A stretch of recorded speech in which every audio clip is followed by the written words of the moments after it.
دنیا والوں پر اپنا دکھ ظاہر مت کرو، کیونکہ وہ وہاں چوٹ ضرور مارتے ہیں جہاں پہلے سے زخم ہو۔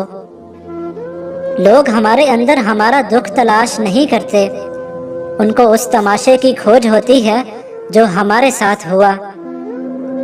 دکھ کی سختیاں چہرے سے تو رخصت ہو جاتی ہیں، لیکن انسان کے اندر داخل ہو کر اس کے گوشے گوشے کو ویران کر دیتی ہیں۔ ایک شخص حضرت علی رضی اللہ تعالی عنہ کی خدمت میں پیش ہوا اور کہنے لگا، یا علی، آپ فرماتے ہیں کہ اللہ تعالی نے زمین پہ ہزاروں نعمتیں انسانوں کے لیے پیدا کی، تو یہ دکھ تکلیف اللہ تعالی نے کیوں پیدا کی؟ تو حضرت علی رضی اللہ تعالی عنہ نے فرمایا، اے اللہ کے بندے، شکر کرو کہ اللہ تعالی نے دکھ کو پیدا کیا۔ اللہ تعالی کی عظیم نعمتوں میں سے ایک نعمت دکھ ہے۔ تو وہ شخص کہنے لگا، یا علی، دکھ بھی ایک نعمت ہے؟ حضرت علی رضی اللہ تعالی عنہ فرمانے لگے، اے شخص، دکھ انسان کو مضبوط بناتا ہے اور خوشیاں انسان کو کمزور کرتی ہیں۔ اللہ تعالیٰ جس انسان کو نوازنا چاہتا ہے، عظیم مقام دینا چاہتا ہے، تو اسے تکلیف، دکھ اور درد کی راہ بخشتا ہے، تاکہ وہ مضبوط بن کے اتنا سیکھ لے کہ اپنی منزل تک جا پہنچے۔ یاد رکھنا، انسان کا دکھ انسان کو سکھانے کے لیے ملتا ہے، لیکن افسوس تو یہ ہے کہ انسان اس دکھ کی وجہ سے روتا رہتا ہے۔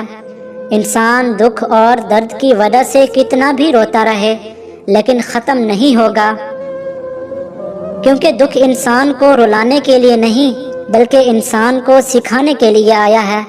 جب تم اس دکھ سے سیکھ لوگے جو وہ تمہیں سکھانا چاہتا ہے، تو تمہارا دکھ خود بخود ہی ختم ہو جائے گا۔ زندگی اتنی دکھی نہیں کہ مرنے کو جی چاہے، بس لوگ اتنے دکھ دیتے ہیں کہ جینے کو دل نہیں کرتا۔ دکھ انسان کو یا ریت کی دیوار کی طرح ڈھانپ دیتا ہے یا چٹان کی طرح کھردرا اور سخت بنا دیتا ہے۔ یہ ایک حقیقت ہے کہ انسان کو جہاں سے پیار کی سب سے زیادہ امید ہوتی ہے، اسے سب سے زیادہ دکھ بھی وہیں سے ملتا ہے۔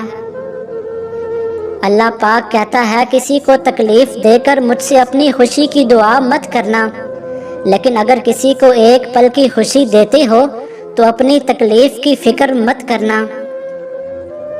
بعض تکالیف ایسی ہوتی ہیں کہ ہمیں لگتا ہے جیسے اب ہم مر جائیں گے، جیسے اب کہیں سے کوئی مدد نہیں آئے گی، اور پھر ہم جلد مایوس ہو جاتے ہیں۔ مگر جانتے ہو کہ کوئی غم بھی مسلسل نہیں رہتا، وہ ہمارا پیارا رب بڑا رحیم ہے، تمہاری سوچ سے بھی زیادہ کریم ہے، اسے تو یہ بالکل بھی گوارا نہیں کہ تمہیں کوئی تکلیف پہنچے۔ اللہ تعالیٰ جس کو اپنا آپ یاد دلانا چاہتا ہے، اسے دکھ کا الیکٹرک شاٹ دے کر اپنی جانب متوجہ کر لیتا ہے۔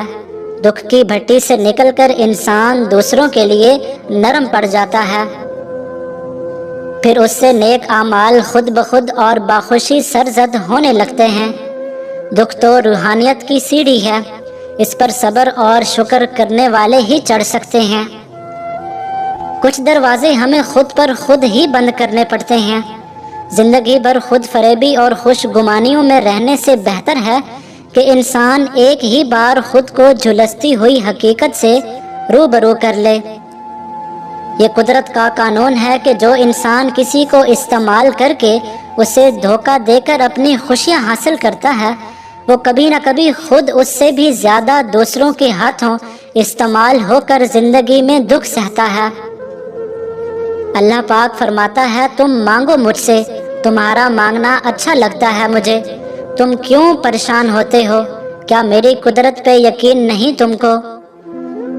میں تو تمہاری شہرک سے بھی زیادہ قریب ہوں، جو تم اپنی ماں کی نیت پر شک نہیں کر سکتے، تو اس پر کیسی بے یقینی جو تم سے 70 ماؤں سے زیادہ پیار کرتا ہے۔ مجھ سے مکمل یقین کے ساتھ مانگ کر تو دیکھو، پوری دنیا کو تمہارا وسیلہ بنا کر تمہیں نہ نوازا تو کہنا۔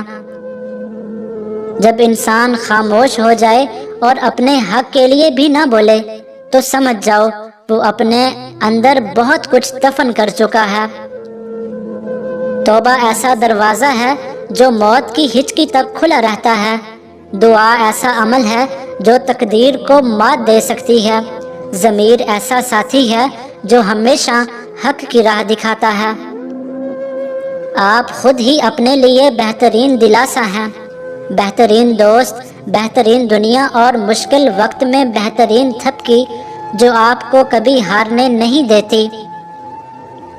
کبھی کبھی ہم خود سے بھی اتنا دور ہو جاتے ہیں کہ چاہتے ہوئے بھی اپنے من میں جھانک نہیں پاتے۔ یہ بیزاری کی ایک کیفیت نہیں، مکمل اذیت ہے۔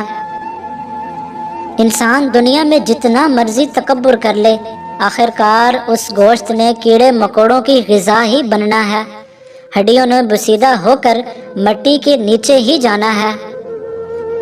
یا رب تو ہی اول، تو ہی آخر، تو ہی ظاہر، تو ہی باطن، ایک اور کرم فرما مجھ پر، میرے سارے زنگ اتار یا رب اور اپنا رنگ چڑھا مجھ پر۔ ندامت اور توبہ کا ایک آنسو اس مقام تک لے جاتا ہے جہاں پہنچنے کے لیے برسوں کی محنت اور عبادت درکار ہے۔